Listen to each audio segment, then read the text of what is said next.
Բարև ձեզ հարգելի ընկերներ, մենք շարունակում ենք մեր աշխատանքը Պոլիտիկայի YouTube-յան ալիքի եթերում եւ ինչպես խոստացել էի, հայ-ռուսական հարաբերությունների մասով տարբեր տեսանկյուններից մեր վերլուծությունը կներկայացնենք ձեզ, դա կարող եք ընթերցել եւ մեր կայքում եւ այս ֆորմատով եւս կարծում եմ վերլուծության եւ քննարկման անհրաժեշտություն կա։ Ծանոթացել եք վստահ եմ բոլորդ Փաշինյան-Պուտին հեռախոսազրույցի մասին, որ օրերս տեղի ունեցավ, հեռախոսազրույցի հանգամանքը ինքնին հետաքրքիր է, առավել հետաքրքիր է այդ հեռախոսազրույցին առնչվող հաղորդագրությունները երկու երկրների կողմից տարածված, հիմա առանձին կընթերցեմ այդ հաղորդագրությունները եւ կասեմ ինչով է ուրեմն կարեւոր այս հանգամանքը։ Ռուսական կողմը տարածել էր շատ կարճ հաղորդագրություն, Պուտինի եւ Փաշինյանի հեռախոսազրույցը տեղի ունեցել հայկական կողմի նախաձեռնությամբ հայտնել է Կրեմլի մամուլի ծառայությունը։ ՌԴ նախագահի խոսնակ Պեսկովը հայտնել է, որ զրույցի ընթացքում Պուտինը եւ Փաշինյանը ընդգծել են Հայաստանում հանրաքվեի հնարավորինս շուտ անցկացման անհրաժեշտությունը ԵՄ-ին անդամակցելու կամ ԵԱՏՄ կազմում մնալու հարցի վերաբերյալ։ Սա ռուսական տարբերակն է Պուտինի մամուլի խոսնակի մեկնաբանությամբ եւ հայկական տարբերակը Հայաստանի կառավարության տարածած հաղորդագրությունը տեղի ունեցել վարչապետ Նիկոլ Փաշինյանի հեռախոսազրույցը ՌԴ նախագահ Վլադիմիր Պուտինի հետ։ Զրուցակիցները մտքեր են փոխանակել Հայաստան-Ռուսաստան հարաբերությունների օրակարգի, մասնավորապես երկկողմ տնտեսական հարաբերություններում առաջացած խնդիրների վերաբերյալ։ Վարչապետ Փաշինյանն ընդգծել է, որ հայաստանյան ծագման ապրանքների ՌԴ շուկա արտահանման սահմանափակումները հակասում են Հայաստան-Ռուսաստան իրավապայմանագրային շրջանակին եւ Եվրասիական տնտեսական միության կարգավորումներին եւ խնդրել է միջոցներ ձեռնարկել այդ խնդիրները կարգավորելու ուղղությամբ։ Ինչ վերաբերում է Հայաստանի Եվրոպական միությանն անդամագրվելու հարցով ՀՀ-ում հանրաքվե անցկացնելուն, ինչի մասին ասում է ԵԱՏՄ անդամ 4 երկրների ղեկավարների սյուն թվականի մայիսի 29-ին ընդունված համատեղ հայտարարության մեջ վարչապետ Փաշինյանն ընդգծել է, որ հանրաքվեի անցկացումը գործնականում հնարավոր է միայն ԵՄ-ին անդամագրման համար Հայաստանի կողմից Եվրոպական միության եւ պաշտոնական դիմում հղելուց եւ թեման առարկական դարձնելուց հետո։ Միևնույն ժամանակ վարչապետ Փաշինյանն ընդգծել է բաց գործընկերային եւ բարեկամական երկխոսության միջոցով նշված հարցերը լուծելու Հայաստանի Հանրապետության կառավարության պատրաստակամության մասին։ Այս երկու հաղորդագրությունները ինչի մասին են խոսում։ Գանք հայկական կողմի անունից հանդես եկողների տարածած հաղորդագրության մասին։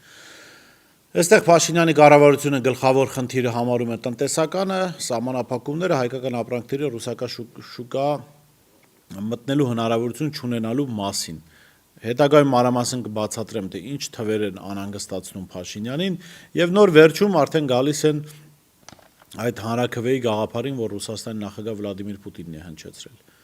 Ռուսական կողմի հաղորդագրության մեջ կա միայն հանրաքվեի մասին հիշատակում եւ ասում է, որ հնարավորինս շուտ անցկացման անհրաժեշտություն։ Այսինքն ինչ է ասում, հայկական կողմը ասում է տնտեսական խնդիրները խնդրում եմ լուծեք, Նիկոլ Փաշինյանը զանգել ասել է մեր տնտեսությունը ծանր վիճակում է հայտնվում, թույլ տվեք հայկական ապրանքները գան ռուսական շուկա, մենք ԵԱՏՄ անդամ ենք, գործընկերներ ենք, չգիտեմ այսպիսի պայմանագրեր է հիշատակել, Պուտինի պատասխանը հետևյալն է, հաղորդագրությունները եթե թարգմանենք խոսակցական լեզվով, որ կգնաս, հանրաքվեն կանես, կգաս կխոսենք, մինչև հանրաքվե տեղի չունենա, մենք քննարկում քեզ հետ չունենք, ռուսական կողմի համար կա մի օրակարգ, այն է հանրաքվեի անցկացման օրակարգ։ Հիմա գանք նաև այս թվերի մասին խոսալուն եւ հետո կգանք նրան, թե ինչով է վտանգավոր այս ռուսական կողմի առաջարկը, իրականում ես չգիտեմ ռուսական կողմը ինչ հաշվարկներ է դրել դրա տակ, ինչ պատկերացում ունի Հայաստանում ստեղծված իրավիճակի մասին, բայց միանշանակ է, որ խնդիրները դրանով չեն լուծվելու, խնդիրները դրանով կարող են ավելի բարդանալ։ Ուրեմն Համաշխարհային բանկի ներկայացուցիչը ավագ տնտեսագետ Արմինե Մանուկյանը հայտարարել է, որ Հայաստանի եւ Ռուսաստանի միջև հարաբերություններում լարվածության հնարավոր ուժեղացումը կարող է բացասաբար անդրադառնալ ոչ միայն առևտրի, այլև ընդհանուր առմամբ հանրապետության սոցիալ-տնտեսական վիճակի վրա։ Եկեք տեսնենք ինչի հիման վրա է այս գնահատականը հնչեցվում։ Ուրեմն Հայաստանից Ռուսաստան գյուղատնտեսական մրգեր են արտահանվում 104, սովոր միջին թվեր եմ ներկայացնում, 104 միլիոն դոլարի, որից շուրջ 93%-ը մնում է հենց Ռուսաստանում, այսինքն վաճառվում է հենց Ռուսաստանում։ Ուրեմն բանջարեղեն 86 միլիոն դոլարի, 98%-ը վաճառվում է հենց Ռուսաստանի տարածքում։ Ձկնաբուծության եւ ծովամթերք 81 միլիոն դոլար, 99%-ը վաճառվում է Ռուսաստանում։ Կոնյակ եւ թունդ ալկոհոլային խմիչքներ 285 միլիոն դոլար, շուրջ 83-84%-ը վաճառվում է հենց Ռուսաստանի տարածքում։ Գինի 13.6 միլիոն դոլար։ Հանքային ջուր 19.7 միլիոն դոլար։ Եվ զովացուցիչ եւ համեմված ջրեր 21.7 միլիոն դոլար։ Կա նաեւ ծաղկաբուծության հետ կապված մի թիվ, ուրեմն թվերը հստակ թիվ նշված չէ, բայց ես փորձեցի միջին թիվ հաշվել այն թվերից, որ հրապարակվել են, որ տարեկան 90 միլիոնից 120 միլիոն հատ ծաղիկ էր արտահանվում Ռուսաստանի Դաշնություն, եւ ես լսեցի ծաղկավաճառներին, որ 100-ից 150 դրամ էին մեկ ծաղիկի հատը վաճառում, այսինքն միջինում ստանում ենք մոտ 35 միլիոն դոլար տարեկան։ Ընդհանուր Հայաստանում արտադրված, սա վերարտահանման մասին չի, Հայաստանում արտադրված ապրանքները 645 միլիոն դոլարի ապրանք է վաճառվում Ռուսաստանում տարեկան։ Այս 645 միլիոն դոլար ուղղակի թվեր չեն։ Սրանք մեր գյուղացիների արտադրած միրգ բանջարեղենն է, արտադրողների գինին, կոնյակը, չգիտեմ, պանիրը, կաթնամթերքը, մինչև այս թվերը կաթնամթերքի սանկցիան դեռ չկար, դեռ հայտնի չի կաթնամթերքի մասով ինչ վնասներ կլինեն, բայց այսինքն խոսքը կարող է գնալ մինչև 700 միլիոն դոլարի մասին։ Որտեղ այնտեղ միայն մեկ թիվ կար, որ 16 միլիոն դոլարի միայն պանիր է արտահանվում, այլ կաթնամթերք եւս արտահանվում է Ռուսաստանի Դաշնություն։ Այսինքն խոսքը գնում է մոտավորապես 700 միլիոն դոլարի մասին տարեկան, որ Հայաստանում արտադրված ապրանքը վաճառվում է Ռուսաստանի Դաշնությունում։ Այս սանկցիաները, միայն այս եղած սանկցիաները, որ կան, 700 միլիոն դոլար չի մտնելու Հայաստան տարեկան, եթե մենք զրկվենք ռուսական շուկայից։ Իսկ այդ 700 միլիոն դոլարը, արդեն ասացի, տասնյակ հազարավոր աշխատողներ են, հազարավոր ընտանիքներ են, հազարավոր ընտանիքներ։ Եթե չասենք տասնյակ հազարավոր ընտանիքներ։ Սա արդեն 1-2 բիզնեսի մասին չի խոսքը, սա նշանակում է, որ տասնյակ հազարավոր ընտանիքներ ուղղակի սոված են մնալու։ Սրանք գումարենք մի ոլորտ եւս, որը այս պահին դեռևս խնդիրներ չունի, բայց կարող է խնդիրներ ունենալ, մասնավորապես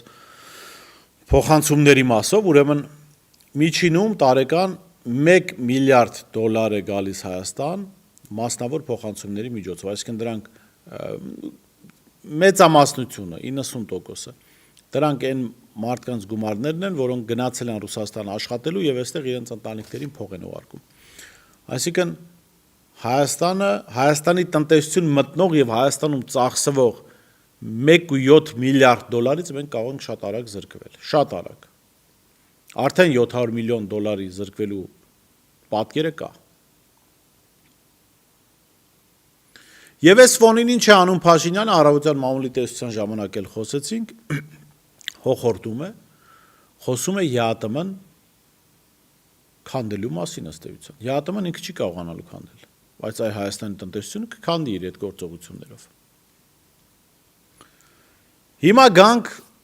հանրաքվեի գաղափարին, որը իմ գնահատմամբ ես առաջին օրից ասել եմ վտանգավոր։ Ինչու՞։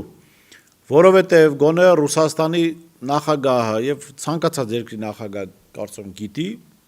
թե ինչպես կարելի է ստանալ հանրաքվեի այս կամ այն արդյունքը։ Եթե անգամ հանրային տրամադրություններ չլինեն, կամ հանրությունը пассив լինի։ Բայց Հայաստանում կարելի է նաեւ բնական ճանապարհով, չակերտների մեջ բնական ճանապարհով եղած իրավիճակը հաշվի առնելով, ստանալ հակառակ արդյունքը ինչը ակնկալում են ռուսները։ Եթե ռուսները ակնկալում են, որ Հայաստանում հանրաքվեի արդյունքում ժողովուրդը որոշելու է, որ մնալու է ԵԱՏՄ-ում, ապա չարաչար սխալվում են։ Ինչու են սխալվում։ Որովհետև հայ հասարակության մեջ հակառուսականության թույնը այնքան է ներարկված, որ մարդիկ ուղղակի ազատություն են համարելու ԵԱՏՄ-ից դուրս գալը։ Մարդիկ համարելու են, որ ԵԱՏՄ-ից դուրս գալը նշանակում է վերջ, արդեն Եվրոպական միության անդամ ես, Փարիզ, Լոնդոն, չգիտեմ, ապրելու ես Ֆրանսիացու պես, փողերը գալու են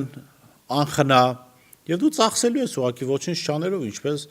քո Ֆրանսիայի, Գերմանիայի, եվրոպական այլ երկրների ծանոթ բարեկամները, որոնց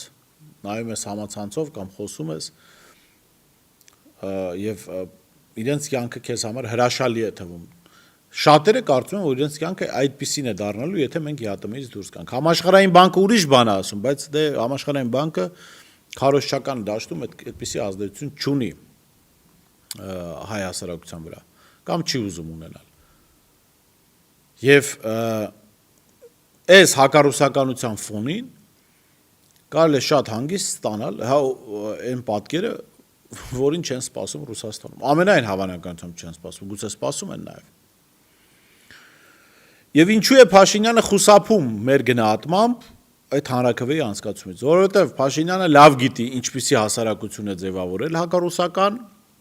եւ ինչպիսի կեղծ հույսերով է կերակրել այդ հասարակությանը եւ այդ հույսերը ինչպիսի պատկեր են ապահովելու։ Մյուս կողմից Փաշինյանը գիտի, որ Եվրոպական միությունում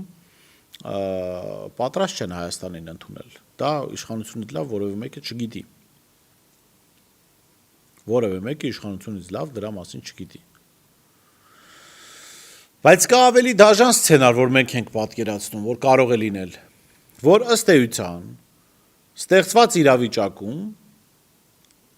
երբ Ռուսաստանն առաջարկում է անցկացնել հանրաքվե, կամ Ռուսաստանը պատժում է Հայաստանին, իսկ Եվրամիությունը պատրաստ չէ աջակցել Հայաստանին, համենայն դեպս գործնական աջակցություն մենք չենք տեսնում, Մարտակոսի եփած ջեմերը գործնական օգնություն չեն, Փաշինյանը ստանում է հրաշալի հնարավորություն առանց դիմադրության Հայաստանը դնել Թուրքիայի ազդեցության տակ կամ ուղիղ Թուրքիայի հսկողության տակ, հիմա էլ ազդեցությունը կա թուրքական։ Ինչպես այն կարող է տեղի ունենալ։ Տեսեք, այս տնտեսական սանկցիաները մարդկանց կյանքը դժվարացնելու են, եթե շարունակվի։ Եվրոպական միությունը չի օգնելու, եւ այդ դժվարությունը առավել նկատելի է դառնալու։ Եվ ինչ որ պահի, երբ դժվարությունն արդեն անտանելի է լինելու, մարդիկ օրվա ապրուստի խնդիր կարող են ունենալ, Փաշինյանն գալու է եւ ասելու է լուծումը Թուրքիան է, ժողովուրդ։ Տեսեք, ռուսները մեզ պատժում են, տեսեք Եվրամիությունը մեզ գցեց, տեսեք Մակրոնը միայն Փաշինյանին ձեռք գցեց, պաճ-պչեց եւ գործնական որևէ օգուտ չտվեց։ Միակ գործնական միջավայրը թուրքական միջավայրն է, կասեն, որը կօգնի Հայաստանին այս վիճակից դուրս գալ։ Տեսեք, հիմա արդեն խոսում են, չէ, ասում են գազ չլինի, ադրբեջանական կբերենք, արդեն այդ թեման նախապատրաստվում է ըստ էության։ Եվ ինչ որ փուլի հասարակությունը զզված այդ դժվարություններից կարող է, չեմ ասում կարող է կողմ լինել, բայց առնվազն կարող է չդիմադրել, դեմ չլինել դրան։ Եվ Հայաստանը շատ հանգիստ Փաշինյանը կդնի իր տիրոջ, քաղաքական իր տիրոջ Էրդողանի ոտքերի տակ։ Որպես ավար, այս ռազմական գործողության, որ վերջին տարիներին տեղի ունեցավ Հայաստանի դեմ, կամ տարածաշրջանում ոչ միայն մեր դեմ։ Եվ այս իմաստով, Ռուսաստանի գործողությունները ինչ որտեղ կարող են դառնալ անհասկանալի։ Եթե իրականում Ռուսաստանը ուզում է չկորցնել Հայաստանը, ապա պետք է օգտագործվեն նաև այլ գործիքներ։ Մեկ, եւ պետք է հնարավորություն չտրվի Փաշինյանին ժողովրդին գալ ներկայացնել, որ Ռուսաստանը մեզ ճնշում է, հնարավորություն չունենք, Եվրոպան չի օգնում, Ամերիկան չի օգնում, գնացինք Թուրքիա եւ ժողովուրդը չդիմադրի։ Եվ սրա օրինակը կա կարողական, իհարկե այլ ավելի ցավալի օրինակ է։ Ինչպես տեղի ունեցավ Արցախի հանձնումը։ Եթե Նիկոլ Փաշինյանը գար 2018-ին ասեր, որ Արցախից տարածքներ պիտի տանք, Փաշինյանին կգամեին Սյունին։ Հասարակությունը պատրաստ չէր նման զիջման։ Պատերազմի ընթացքում անգամ պատրաստ չէր։ Հիշում եք հոկտեմբերի կեսերին էր Փաշինյան հայտարարեց ցավոտ զիջումների մասին, հաջորդ օրը ներողություն խնդրեց, ասաց ես փորձում էի հասարակությանը, այնպիսի դիմադրություն առաջացավ հասարակության կողմից։ Երբ հասարակությունը ըստ էության համաձայն չէր, բայց չդիմադրեց փաստաթղթի ստորագրմանը, տարածքների հանձնմանը, եւ հազարավոր զոհերի փաստը եղավ, եւ բոլոր բնակավայրերում զինվորների թաղումներ էին կազմակերպվում։ Այդ մեծ ցավը անտանելի մթնոլորտ է քարոզչական, որը նաեւ ձևավորում էին պարտվողական բերեց նրան, որ մարդիկ առնվազն դեմ չէին այդ պատրաստ չէին դիմադրել այդ տարածքների հանձնման գործընթացին։ Հետո եկավ 2023 թվականը, Արցախը դեռ կար։ Ինչ արեց Փաշինյան-Ալիև զույգը։ Բլոկադայի մեջ պահեցին Արցախը, հետո ռազմական գործողություններ Ալիևը Երևանի ավականու ընտրություններից հետո սկսեց Արցախի դեմ, այդ 9 ամիս մաշված պատերազմի, էլ նոր պատերազմում հարյուրավոր զոհեր տված, բենզինի պայթյունից հարյուրավոր զոհեր տված արցախցիները դուրս եկան Արցախից եւ Արցախը վերջնակարապես հայաթափվեց։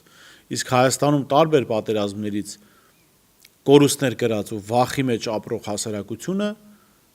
ըստ էության դեմ լինելով այդ ամենին չդիմադրեց այդ գործընթացին։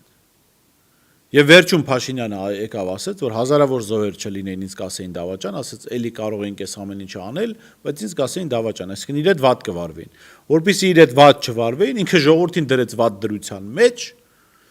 եւ պայմանները, դժվար պայմանները ստիպեցին ժողովրդին առնվազն չդիմադրել։ Եթե չասեմ մի մասն էլ համաձայնեց տեղի ունեցողի հետ։ Հիմա նույն վիճակը այստեղ է ստացվում։ Անտանելի վիճակ է ստեղծվելու եւ ժողովուրդը, որը մեծ մասամբ դեմ է Թուրքիայի ազդեցության մեծացմանը կամ Թուրքիայի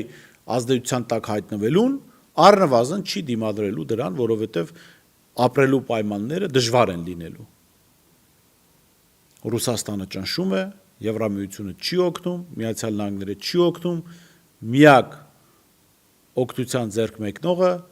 Փաշինյանի քաղաքական շեֆ Էրդողանն է։